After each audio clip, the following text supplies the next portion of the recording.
Restoration racing speed boat. Shekhar को speed boat का बेहद शौक था। रेस पे पार्टिसिपेट करना और हर बार जीतना उसकी आदत बन चुकी थी, जिससे उसके कॉम्पिटिटर्स उस पे जलने लगे थे। एक रेस में ऐसे ही किसी ने उसके खिलाफ साजिश करके उसका एक्सीडेंट करवाया और वो बेचारा बुरी तरह से घायल हो गया। वो चल भी नहीं पा रहा था, ना ही अपने जगह पे उठकर खड़ा हो पा रहा था। उसकी स्पीड बोट भी पूरी तरह बर्बाद हो गई। डॉक्टर ने उसे किसी भी एडवेंचरस एक्टिविटीज में भाग लेने से सख्त मना कर दिया गया, पर स्पीड बोट रेस तो उसकी जिंदगी थी। उसने ठान लिया कि किसी भी कीमत पर वो रेस में पार्टिसिपेट करेगा। नहीं नहीं, मैं ऐसे हार नहीं मान सकता। स्पीड बोट्स में मेरी जान बसती है। मुझे किसी भी कीमत पर इसमें भाग लेना ही है। नहीं शेखर, इससे तेरी जान को खतरा है। तू स्पीड बोट चला भी नहीं पाएगा। डोंट वरी दोस्त, मैं कुछ ना कुछ जुगाड़ जरूर कर लूँगा। बस भाई, तू मेरी वो स्पीड बोट मुझे वापस दिला दे। पर वो पूरी तरह टूट चुकी है, उसका अब कुछ भी नहीं हो सकता। तू बस वो मुझे दिला दे यार, बाकी मैं देख लूँगा। प्लीज़ कैसे भी करके वो बोट मुझे दिला दे। आकाश उसका दोस्त उसके समझाने पर भी शेखर नहीं माना और उसने अपनी टूटी हुई स्पीड बोट वापस पाकर खुद को उसके साथ एक कमरे में बंद कर लिया। उसे ना खाने की फिक्र, ना सोने की चिंता। दिन रात ना जाने वो उस स्पीड बोट के साथ क्या करते रहता था। आकाश भी उसे समझा समझा कर थक गया और आखिरकार उसे सपोर्ट करने लगा।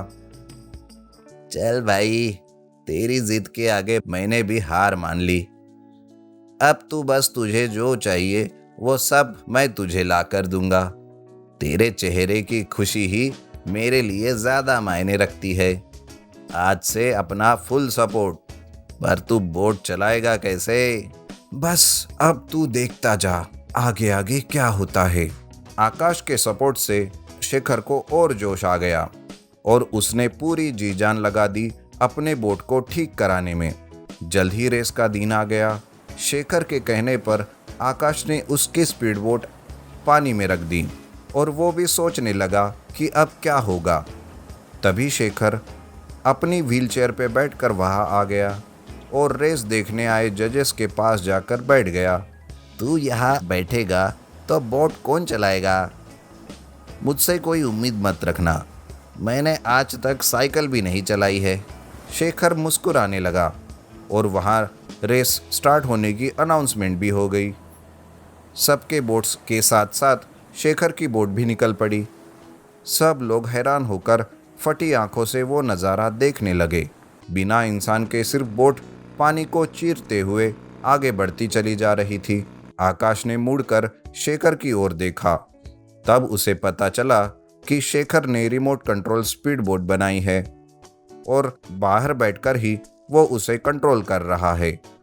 आकाश ये सब देख के खुशी से उछल पड़ा। याहू, क्या बात है भाई, तूने तो कमाल कर दिया। सबकी आंखें बस बाहर आनी ही बाकी थी। नाउ कम ऑन, तूने ही ये रेस जीतनी है। वहाँ शेखर के कॉम्पिटिटर्स में से कुछ जो उस पर हमेशा जलते और उसकी हालत के जिम्मेदार थे, वो गुस्से से तिल मिला उठे। उन्होंने फिर से एक दूसरे को और इशारा कर उसकी बोट पर दोनों साइड से टक्कर मारना शुरू कर दिया। पर शेखर इन सब के लिए तैयार था। उसने तुरंत अपनी बोट हवा में उछाली और उनसे थोड़ा आगे निकल गया। इस बार नहीं बच्चों, इस बार मेरी पूरी नज़र तुम लोगों पर ही है। ये रेस तो मैं ही जीतूंगा। शेखर की बोट को आगे निकालता देख उन्होंने अब चारों ओर से उसे ब्लॉक कर दिया और उसके साथ साथ चलने लगे। पर अचानक सबके आंखों के सामने बोट पानी के अंदर चली गई। सब रुककर यहाँ वहाँ देख ही रहे थे कि उनको लगा गई इसकी बोट पानी में। पर ये क्या, उनका तो दिल बाहर आना बाकी था। शेखर की बोट पानी को चीरते हुए ऊपर चली आई और आगे की ओर निकल गई। बाकी सारे हाथ मलते रह गए। उतने में एक कॉम्पिटिटर ने किसी को फ़ोन मिलाया और गुस्से में इंस्ट्रक्शंस देने लगा। हे शेखर, बचो, रुक तू, अभी तुझे दिखाता हूँ। कोई शेखर से उसका रिमोट छीनने वहाँ आ गया था और वो उससे वो रिमोट छीनता इससे पहले आकाश ने उसे देख लिया और उस पर टूट पड़ा। मैं इसे देखता हूँ, तू रेस पर ध्यान दे। यहाँ आकाश और उस आदमी की फाइटिंग हो रही थी तो वहाँ स्पीड बोट्स की एक दूसरे को टक्कर मारते मारते सारे आगे बढ़ रहे थे कि शेखर की बोट अचानक बहुत ज़्यादा स्पीड में चक्कर लगाने लगी और सर्कल बनाने लगी, जिस वजह से उसके आसपास चल रही बोट्स पानी के बहाव से अपना संतुलन खोकर लुढ़क गई और उसमें बैठे लोग भी पानी में गिर गए।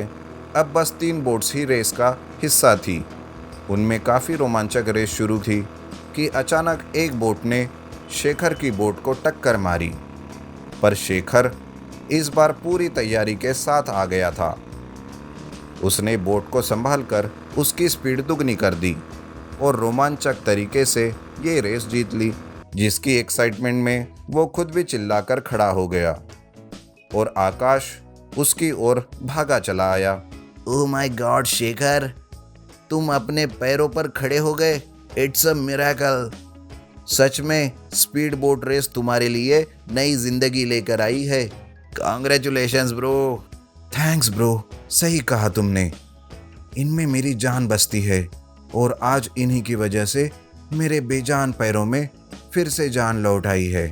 शेखर अपने पॉजिटिव एटीट्यूड और जिद के कारण स्पीड बोट रेस और जिंदगी की रेस दोनों ही जीत गया। Under water house. जबलपुर नाम के शहर में राजन और शीला नाम के एक दंपत्ति रहते थे। दोनों की शादी को कुछ ही महीने हुए थे। राजन काम करने एक फैक्ट्री जाता था और शीला घर संभालती थी।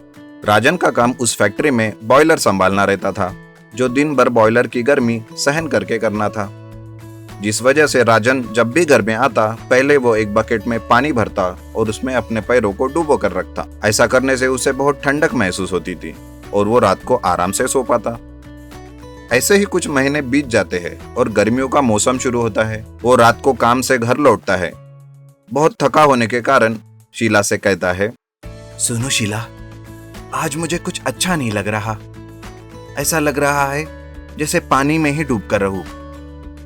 हाँ तो कोई बात नहीं जी, मैं अभी एक बकेट में पानी भरकर लाती हूँ, आपको गर्मी से राहत मिलेगी। राजन पानी भरे बकेट में पैर रखता है, लेकिन उसे फिर भी ठंडक महसूस नहीं होती, जिस वजह से वो शीला से कहता है, अरे ये क्या हो रहा है मुझे? गर्मी नहीं जा रही, ऐसा लगता है जैसे पानी में ही भीगता रहूं। तो आप एक काम कीजिए, अच्छे से ठंडे ठंडे पानी से नहा लीजिए, आपको राहत महसूस होगी। राजन नहाकर आता है, लेकिन फिर भी उसे गर्मी से राहत नहीं मिलती। वो पानी में रहता तो अच्छा महसूस करता और जैसे ही बाहर निकलता तो गर्मी से बेहाल हो जाता। ऐसे इसमें शीला बहुत परेशान हो जाती है और राजन को लेकर वो अस्पताल जाती है। उसे देखकर डॉक्टर कहते हैं, देखिए राजन, आपने बहुत साल बॉयलर अटेंडेंट के रूप में काम करते हुए गुजारे हैं, जिसकी वजह से आपका शरीर गर्मी सहन करने की सीमा पार कर चुका है। इससे राहत पाने के लिए आपको ठंड में ही रहना पड़ेगा। लेकिन डॉक्टर साहब, कितने दिन तक इन्हें ऐसे ही रहना होगा? जब तक आप गर्मी सहन करने नहीं लगते तब तक। डॉक्टर कुछ दवाइयाँ लिख कर देते हैं। वो लेकर राजन और शीला घर आते हैं, लेकिन राजन सोचता है कि आखिर ठंडक पाने के लिए क्या किया जा सकता है, क्योंकि एयर कंडीशनर लेने के लिए उनके पास इतने रुपए नहीं होते। इसलिए राजन शीला से कहता है, सुनो शीला, मुझे एक आइडिया आया है इस गर्मी से छुटकारा पाने का। आप कहीं एसी या कूलर लेने के तो नहीं सोच रहे? ऐसा है तो पैसा कहाँ से लाएंगे ये सब खरीदने के लिए? अरे नहीं, ये सब नहीं खरीदना पड़ेगा, मैं तो कुछ और ही सोच रहा हूँ। अच्छा, तो मुझे भी बताइए, आप क्या सोच रहे हैं वो?